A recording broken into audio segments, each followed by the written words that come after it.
Hello, it's Dorit. The topic for today's daily inspiration is your personal narrative. What are your wildest dreams, your greatest aspirations, and what do you imagine?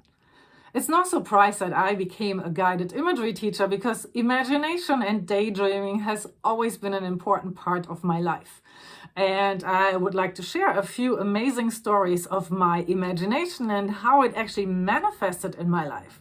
So first of all, here I'm holding this diary. This is a diary from when I was 21 and went onto a solo backpacking trip to Brazil. It's just so fascinating to me to look back at who I was when I was younger, and also to realize that some things absolutely have not changed.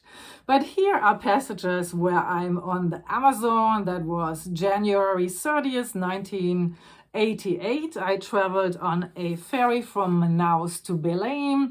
February 5th, 1988, I was in Canoa Quebrada, and from there I continued to travel to Olinda to celebrate the Carnival.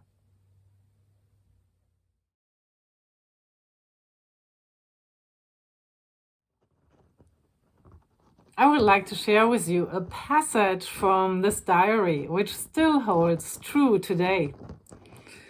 A good life requires courage, strength, a wild spirit, determination, and a strong will.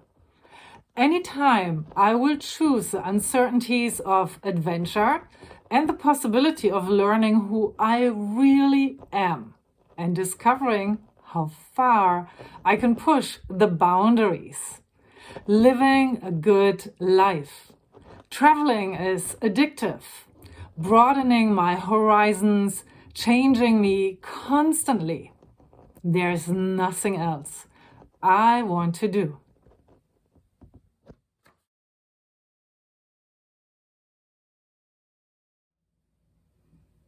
So I always had the travel bug, and I certainly inherited that from my mom.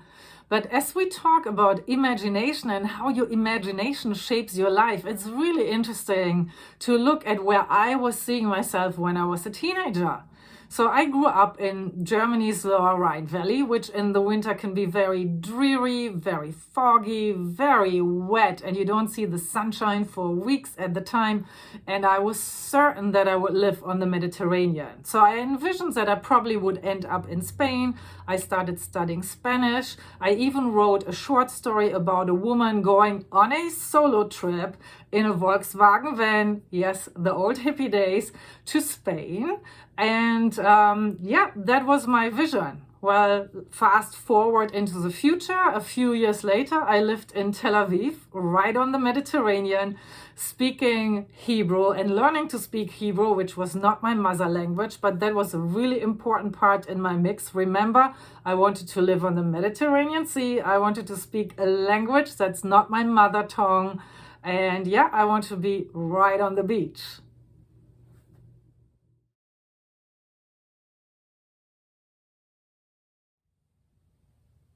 And then, while I lived in Tel Aviv, followed this narrative, and it's called the Dreamland Traveler. I actually wrote it in German, Die Traumlandreisende, and it's a story of a woman who horseback rides from Germany to Israel, following the Crusader pathways and having lots of great experiences.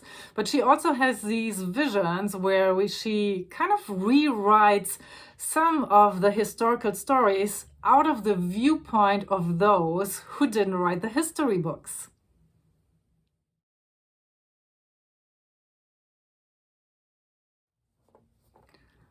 So solo travel and adventure, spiritual connections have always been part of my personal narrative. And then, of course, 2006, for my 40th birthday, followed the solo trip across the US, Girls Don't Ride Motorbikes, a spiritual adventure into life's labyrinth. The title comes from the mantra of my youth. My dad was strict and didn't like the idea that I wanted to ride motorbikes. By the way, my mom totally loves motorbikes because she had an older brother, and when she was a young girl, she always would ride with him on the back of his motorcycle. And yeah, and obviously the story continues. I'm writing another book right now, and all I would like to encourage to do is like use your imagination, daydream, draft a story of who you wish to be, where you see yourself.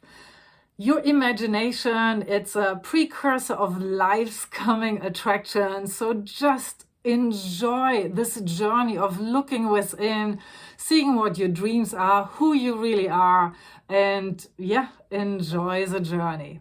Daydream, imagine, and yeah, have a wonderful time.